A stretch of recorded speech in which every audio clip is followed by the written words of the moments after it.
Assalamualaikum warahmatullahi wabarakatuh. Perkenalkan, nama saya Atahira Maulidia Makfira dengan Stanbook 22130090 dari kelas M1P21. Kali ini saya akan memaparkan materi seputar perencanaan pajak. Yang pertama, tax planning dalam suatu bisnis atau usaha. Memulai usaha sebaiknya tidak mengesampingkan perencanaan pajak. Justru melalui tax planning, itulah akan membantu kelancaran usaha yang didirikan. Bahkan bisa menguntungkan dengan adanya pajak itu sendiri. Memasukkan komponen pajak dalam menjalankan sebuah usaha itu sangat penting, terlebih lagi pada usaha yang baru dimulai.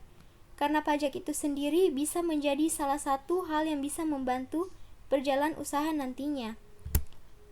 Manfaat tax planning dalam suatu atau bisnis adalah bisa mengatur aliran kas atau cash flow. Perencanaan pajak dapat mengestimasi kebutuhan kas untuk pajak dan menentukan saat pembayaran, sehingga perusahaan dapat menyusun anggaran kas secara lebih akurat.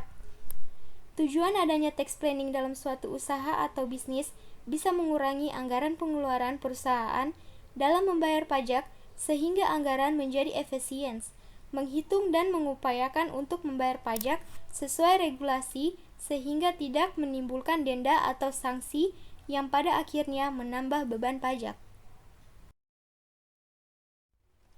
Yang kedua, rekturisasi.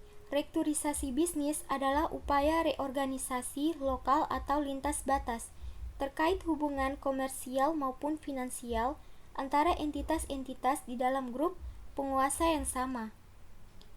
Rekturisasi bisnis biasanya dilakukan untuk merelokasi aktivitas bisnis ke tempat di mana biaya yang lebih murah.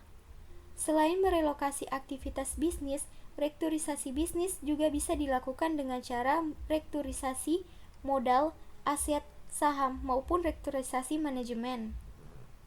Rekturisasi bisnis dilakukan sebagai upaya efisiensi dan perbaikan kinerja dan tidak selalu mengidentifikasi entitas sedang mengalami kesulitan keuangan atau kebangkrutan.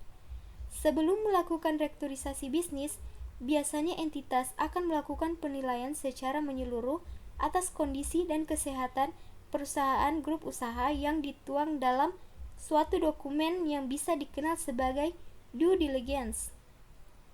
Rekturisasi bisnis merupakan suatu proses yang besar. Oleh karenanya, selain melibatkan semua entitas di dalam grup tersebut, biasanya juga melibatkan kreditur, pemegang saham, manajemen, dan lain-lain. Baik, selanjutnya merger. Merupakan proses difusi atau penggabungan dua perseroan dengan salah satu di antaranya tetap berdiri dengan nama perseroannya, sementara yang lain lenyap dengan segala nama dan kekayaan dimasukkan dalam perseroan yang tetap berdiri tersebut. Secara umum, proses merger dapat dikelompokkan ke dalam 4 jenis.